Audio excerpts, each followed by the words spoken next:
This is very exciting. Congratulations on another season of Search Party. Thank you. It's such a fun character, but we should clarify because you are also, as a young person in New York, this is not you, John. You are not this person. No. Yeah. He may look like me, but no, it's not me. It's there are parts of my own personality that I like exploit and employ. Sure, there's your flair. Yeah, yes. But no, he is not me. He's very I lived in Brooklyn in my 20s as well, but I think I had just a kind of modicum of appropriate white guilt kind of coursing through my system at all times. And there's none of that in these characters. They're kind of like brazen gentrifiers. It's really fun that this show... You go. No, please. No.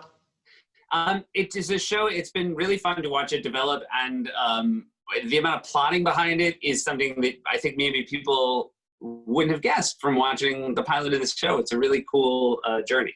Totally. Well, it's like, I feel like it gorgeously kind of, if you go back to the first episode, we all seem so kind of innocent and unaware. And I do feel like they have no idea, what they're about to get sucked into. And I do feel like there is something in the case of the show, they don't know that they're about to get sucked into this mystery plot, whatever. I won't say anything here. You have to just watch it. But but I do feel like it is kind of a gorgeous metaphor for so many white people in Brooklyn not sensing the collapse of the American empire. Yeah. I think just that's the amount of brunches I had in Brooklyn, just completely clueless of the impending doom. Yeah. and it's really fun to watch that now, retrospectively. One thing that has been consistent throughout the show and has been a lot of fun to watch is incredible costumes. You wore a see-through shirt that was a wardrobe from the show on late night. Very memorable. From season 3. Yeah. Wait, what did you say? It was very memorable when you wore it on the show. Thank you. As good a shirt has been worn on my show, I think. Yeah, it's in the Smithsonian. What does it feel like when you get to see those for the first time before you put them on? It's so confusing to me. There's such.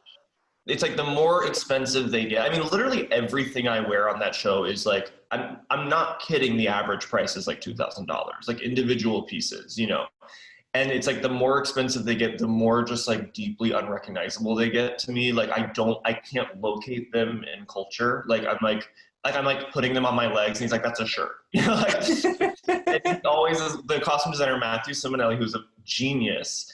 He's always like, "What do you think? What do you think?" And I'm like, "I this is not a criticism. I just literally don't know what I think." But yeah, it's we talked a lot about Adina from Absolutely Fabulous, Jennifer Saunders, just yes. The layering of just the haphazard layering of expensive items with no kind of he clearly doesn't. What I love about the costume is he doesn't look good, right?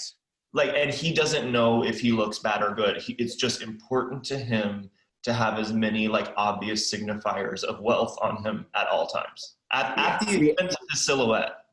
The absence of both taste and awareness is a very dangerous cocktail. Yeah, it's my favorite kind of character to play. Well, you're great at it, and I'm so excited there's another season. And it's always such a delight to see you, John. Hopefully next time in person. Please, I pray, Seth. I'm so jealous of the wood beam, the exposed beam. Thank you. The fixtures are so iconic. I'm so jealous. I wish I was there with you. We would love to. Some company in the attic would mean the world to me as well. Flowers in the attic. Yes, flowers in the attic. Thank you, John. Bye, Seth. Bye.